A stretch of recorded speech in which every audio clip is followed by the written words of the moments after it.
नमस्कार। आज हम बात करने वाले हैं करोना रेमेडीज आईपीओ की और ये समझने की कोशिश करेंगे कि आखिर इसे लेकर निवेशकों में इतना जबरदस्त उत्साह क्यों था। तो चलिए सीधे मुद्दे पर आते हैं। जो पहला नंबर सामने आया जिसने सबका ध्यान खींचा वो था ये आईपीओ 137 गुना ओवर सब्सक्राइब हुआ था। सोचिए 137 गुना, ये वाकई एक जबरदस्त आंकड़ा है। और इतनी जबरदस्त डिमांड का सीधा सीधा मतलब ये निकाला जा रहा था कि लिस्टिंग वाले दिन करीब 28% का फायदा हो सकता है।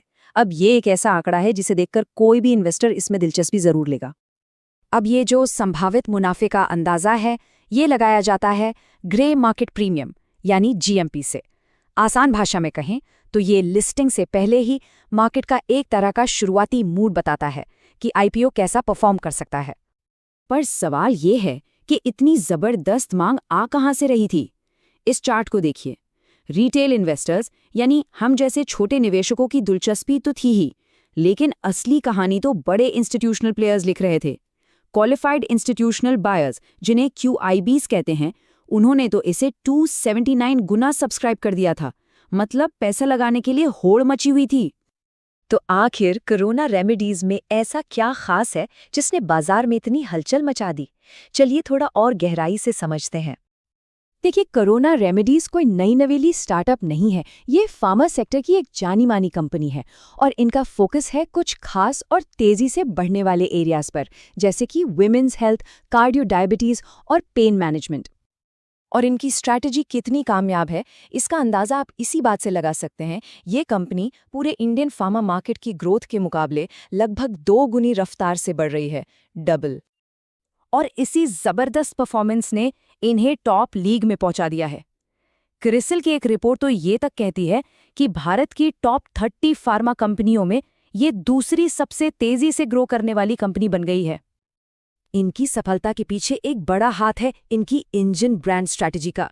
मतलब इन्होंने अपने 27 कोर ब्रांड्स को इतना मजबूत बना लिया है कि कंपनी की 72% से ज्यादा घरेलू बिक्री इन्हीं से आती है और ये ब्रांड्स खुद भी बहुत तेजी से ग्रो कर रहे हैं। चलिए अब जरा फाइनेंशियल्स पर नजर डालते हैं और देखते हैं कि ये सारी बातें आंकड़ों में कैसी दिखती हैं।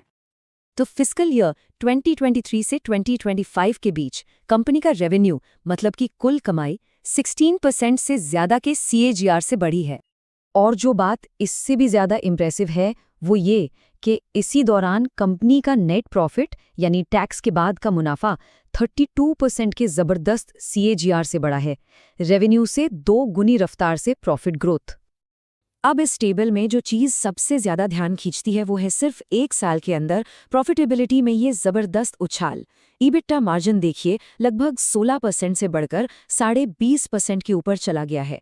ये साफ दिखाता है कि कंपनी अपने ऑपरेशंस को कितने बेहतर तरीके से मैनेज कर रही है। लेकिन कोरोना रेमेडीज की ये ग्रोथ स्टोरी सिर्फ कंपनी तक ही सीमित नहीं है। ये जिस इंडस्ट्री में काम कर रही है वो खुद भी काफी मजबूत है। इंडियन फार्मा मार्केट अपने आप में एक ग्लोबल पावर हाउस है। वॉल्यूम के हिसाब से देखें तो दुनिया में तीसरे नंबर पर, और देश में बढ़ती क्रॉनिक बीमारियां और हेल्थ केयर तक बेहतर पहुंच जैसे फैक्टर्स इसे लगातार आगे बढ़ा रहे हैं। और अनुमान ये है कि ये मार्केट 2030 तक 8 से 9% की अच्छी रफ्तार से बढ़ता रहेगा। मतलब कंपनी के लिए आगे बढ़ने का एक मजबूत बेस पहले से ही तैयार है। लेकिन रुकिए, कहानी का एक दूसरा पहलू भी है। एक अच्छी तस्वीर के लिए हमें कंपनी से जुड़े रिस्क्स यानी जोखिमों को भी समझना होगा। सबसे पहला और बड़ा रिस्क है कॉन्सेंट्रेशन का। जैसा कि यह चार्ट दिखा रहा है, कंपनी की 62% से ज्यादा कमाई सिर्फ 3 थेरेप्यूटिक एरियाज से आती है।